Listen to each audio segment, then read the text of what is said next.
AMS ನ್ಯೂಸ್ಗೆ ಸ್ವಾಗತ. ನಾನು ನಜೀರ್ ಚೋರ್ಗಸ್ತಿ.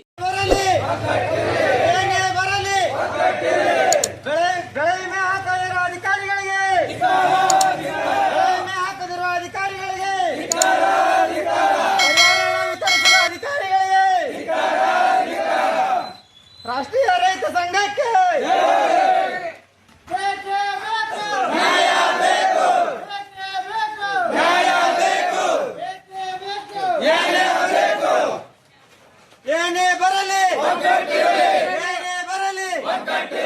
ಏನೇ ಬರಲಿ ರಾಷ್ಟ್ರೀಯ ರೈತ ಸಂಘಕ್ಕೆ ರಾಷ್ಟ್ರೀಯ ರೈತ ಸಂಘಕ್ಕೆ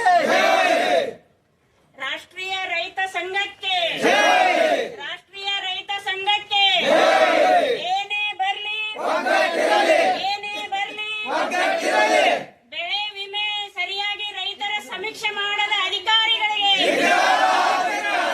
ಬೆಳೆ ವಿಮೆ ಅಧಿಕಾರಿಗಳ ಸರಿಯಾಗಿ ಸಮೀಕ್ಷೆ ಮಾಡದ ಅಧಿಕಾರಿಗಳಿಗೆ ಏನೇ ಬರ್ಲಿ ಏನೇ ಬರ್ಲಿ ಡಾಟಾ ಎಂಟ್ರಿ ಮಾಡದ ಗ್ರಾಮ ಲೆಕ್ಕಾಧಿಕಾರಿಗಳಿಗೆ ಡಾಟಾ ಎಂಟ್ರಿ ಮಾಡದ ಗ್ರಾಮ ಲೆಕ್ಕಾಧಿಕಾರಿಗಳಿಗೆ ಏನೇ ಬರ್ಲಿ ಜೈ ಜವಾನ್ ಜೈ ಜವಾನ್ ರೈತರಿಗೆ ಯಾರಾದ್ರೂ ಎಂಪ್ಲಾಯ್ಸ್ ತೊಂದರೆ ಕೊಟ್ರ ನಾವು ಬಿಡೋದಿಲ್ಲ ಅಂತ ಜಡ್ಜ್ ಸಹಿತ ಸ್ಟೇಟ್ಮೆಂಟ್ ಇದನ್ನ ತಿಳ್ಕೊರಿ. ಜಡ್ಜ್ ಸಹಿತ ಸ್ಟೇಟ್ಮೆಂಟ್ ಕೊಡ್ತಾರ. ರೈತರಿಗೆ ಅಲ್ಲಿ ಕೂಲಿ ಕಾರ್ಮಿಕರಿಗೆ ಅಲ್ಲಿ ಯಾವುದೇ ಅಧಿಕಾರಿಗಳು ತೊಂದರೆ ಕೊಟ್ರ ನಾವು ಸುಮ್ಮನೆ ಬಿಡೋದಿಲ್ಲ ಅಂತ ಸ್ವಚ್ಛ ಹೇಳ್ಯಾರ. ಎಲ್ಲರೂ ಯಾರಿಗೂ ಅಂಜವಶ್ಯಕ ಹೈಕೋರ್ಟ್ ಜಡ್ಜ್ ಹೇಳ್ಯಾರಲ್ರಿ ಮೇಡಮ್. ಹೈಕೋರ್ಟ್ ಜಡ್ಜ್ ಹೇಳ್ಯಾರ. ಅದಕ್ಕೆ ನಾವೇನಂತೀವ್ರಿ, ಎಲ್ಲರೂ ಜರ ಇದ್ರ ಬಗ್ಗೆ ಆಲೋಚನೆ ಮಾಡಿ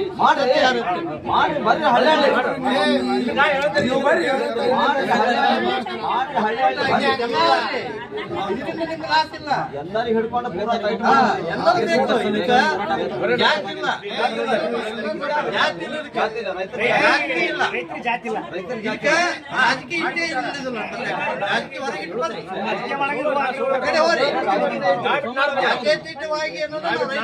ಬೆಳಿಬೇಕು. ರೈತರಿಗೆ ಏನು ಹಾನಿ ಆಗಿದೆ ಯಾವುದೇ ಕಚೇರಿಯಲ್ಲಿ ಒಪ್ಕೊಳ್ಳಮ್ಮ, ನಾವು ಸಿದ್ಧತೆ ಇದೀವಿ.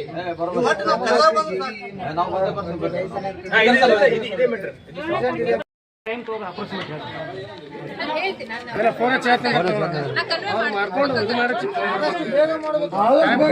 ಅವರು ಜೆಡಿಆರ್ ನಮ್ಮ ಕೈಯಲ್ಲಿ ಅವರು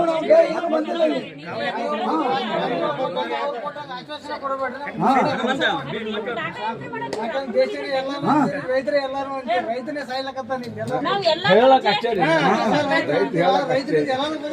ರಾಷ್ಟ್ರೀಯ ರೈತರ ಸಂಘ, ಕರ್ನಾಟಕ ರಾಜ್ಯ ರೈತ ಸಂಘ, ಹಸಿರು ಸೇನೆ ಹಾಗೂ ಕಬ್ಬು ಬೆಳೆಗಾರರ ಒಕ್ಕೂಟ, ಮಹನ್ನೆ ತಹಸೀಲ್ದಾರರು, ತಾಲೂಕಾ ದಂಡಾಧಿಕಾರಿಗಳು, ತಾಳಿಕೋಟಿ ಇವರಿಗೆ ವಿಷಯ ಬೆಕ್ಕಿನಾಳ, ಕಕ್ಕೇರಿ, ಬಂಟ್ನೂರು, ಎಸ್ಟಿ ಗ್ರಾಮ ಪಂಚಾಯತ್ ವ್ಯಾಪ್ತಿಗೆ ಒಳಪಡುವ ಎಲ್ಲಾ ಗ್ರಾಮಗಳಿಗೆ ಪ್ರಧಾನಮಂತ್ರಿ ಫಸಲ್ ಬಿಮಾ ಯೋಜನೆಯ ವಿಮೆ ಹಾಗೂ ಪರಿಹಾರದ ಹಣ ಬಿಡುಗಡೆ ಮಾಡುವ ಕುರಿತು ಮಾನ್ಯರೇ, ನಾವು ರಾಷ್ಟ್ರೀಯ ರೈತ ಸಂಘ, ಹಸಿರು ಸೇನೆ ಹಾಗೂ ಕಬ್ಬು ಬೆಳೆಗಾರರ ಒಕ್ಕೂಟದಿಂದ ಕಲ್ಕೇರಿ, ಎಸ್ಟಿ, ಬಂಟ್ನೂರು, ಬೆಕ್ನಾಳ್ ಗ್ರಾಮ ಪಂಚಾಯತ್ ವ್ಯಾಪ್ತಿಯಲ್ಲಿ ಒಳಪಡುವ ಎಲ್ಲಾ ಗ್ರಾಮಗಳ ರೈತರುಗಳಿಗೆ ಪ್ರಧಾನಮಂತ್ರಿ ಫಸಲ್ ಬಿಮಾ ಯೋಜನೆ ಬೆಳೆ ವಿಮೆ ಹಂಚಿಕೆಯಾಗಿರುವುದಿಲ್ಲ.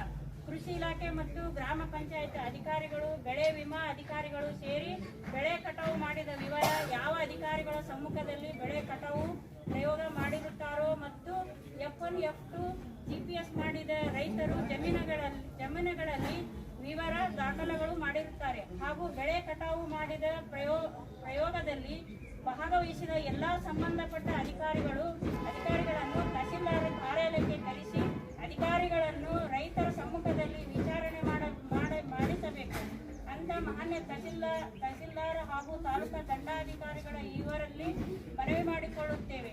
ಒಂದು ವೇಳೆ ಪ್ರಧಾನಮಂತ್ರಿ ಫಸಲ್ ಬಿಮಾ ಹಣ, ಬೆಳೆ ವಿಮಾ ಪರಿಹಾರದ ಹಣ ಬರದಿದ್ದರೆ ನಿಮ್ಮ ಕಚೇರಿ, ತಾಲೂಕಾ ತಹಸೀಲ್ದಾರ್ ಕಾರ್ಯಾಲಯದ ಮುಂದೆ ಉಗ್ರವಾದ ಹೋರಾಟ ಮಾಡಲಾಗುವುದು ಮತ್ತು ಇಲ್ಲಿಯವರೆಗೆ 2022-23 ರೈತ ಸಂಘದವ್ರು ಏನು ಮನವಿ ಕೊಟ್ಟಿದ್ದಾರೋ ಅದನ್ನೆಲ್ಲ ಡಿಟೇಲ್ ಆಗಿ ನೋಡಿ ಅದಕ್ಕೆ ಏನೇನು ಸಹಾಯ ಆಗಬೇಕು ಅದು ಕಂಪ್ಲೀಟ್ ಸಹಾಯ ಮಾಡ್ತೀನಿ ಅಂತೇಳಿ ಭರವಸೆ ಕೊಡ್ತೀನಿ. ಆಯ್ತಾ?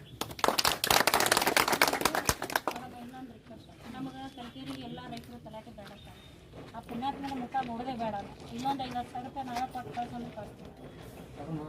ಅವ್ನು ಮಿಲಿಯನ್ ತೆಗಿಬೇಕ್ರಿ. 5,000 ರೂಪಾಯಿ ಖರ್ಚಿಗಿಲ್ಲ ಕೊಡ್ತಾರೆ. ಇಲ್ಲ ಇಲ್ಲ ನಾನು ವಿಚಾರ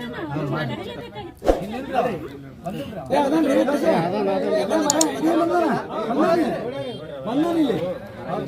ಮೇಡಮ್ ಅವರು ಕುಲಕುಶ ವಿಚಾರಣೆ ಮಾಡಿ ಅವ್ರು ತೀರ್ಮಾನ ಮಾಡ್ತಾರೆ. ಸದ್ಯಕ್ಕಂದ್ರೆ ಆಗೋದಿಲ್ಲ.